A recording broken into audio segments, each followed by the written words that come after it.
ఇప్పుడే జీ5 app download చేయండి. చూడండి మీ ఫేవరెట్ టీవీ షోస్ ఎప్పుడైనా ఎక్కడైనా. ఏంటి బాబు ఆలోచిస్తున్నావు?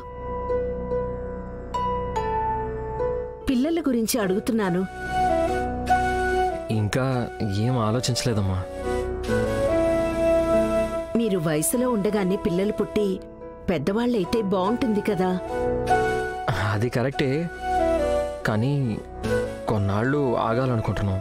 ఇది నీ నిర్ణయమా లేక సీత నిర్ణయమా? అంటే మా పిన్ని చెప్పింది. మీ భార్యాభర్తల మధ్య జోక్యం చేసుకోవడానికి ఆవిడెవరు బాబు? అలా అడగండి టీచర్. నేను చెప్తుంటే మామకు అర్థం కావడం లేదు.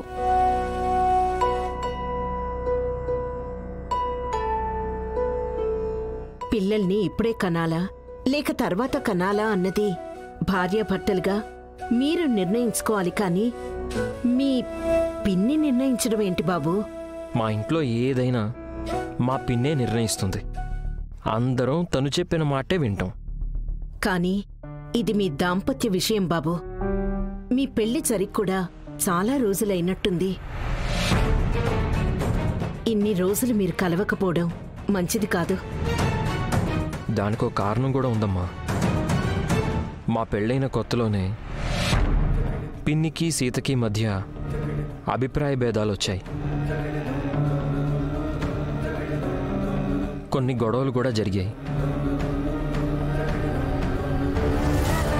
ఆ పరిస్థితుల్లో పిన్ని నన్ను వెయిట్ చేయమంది.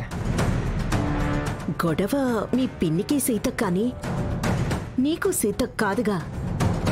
నువ్వు సీత కలవచ్చుగా.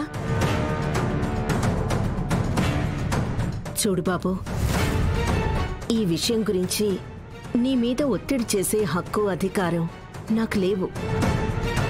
అమ్మలాంటి దాన్ని చెప్తున్నాను. ధర్మేచ అర్థేచ కామేచ మోక్షేచ నాతి చెరామి అని పెళ్లినాడు ప్రమాణం చేసుంటావు. అంటే ధర్మంలోనూ డబ్బులోనూ పడగ్గదిలోనూ మోక్షంలోనూ భార్యను వదిలిపెట్టను అని అర్థం.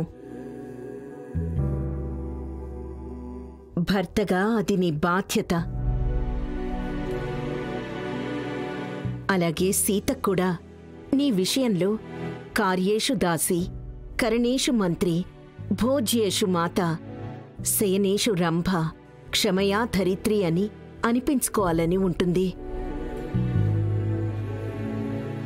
సీత నోరు తెరిచి నిన్నడగలేకపోవచ్చు. నీకు అన్ని విధాలా తోడుగా ఉండాల్సిన బాధ్యత సీతకుంది.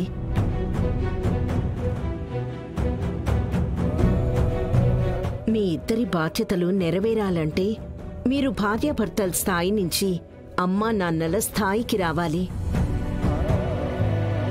అప్పుడే మీ లైఫ్ ఫుల్ఫిల్ అయినట్టు.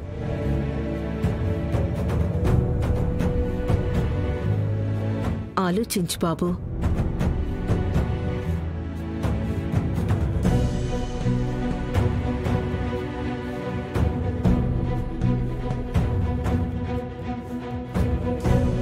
జీ5 యాప్ డౌన్లోడ్ చేసి అన్ని ఎపిసోడ్స్ పూర్తి ఉచితంగా చూడండి.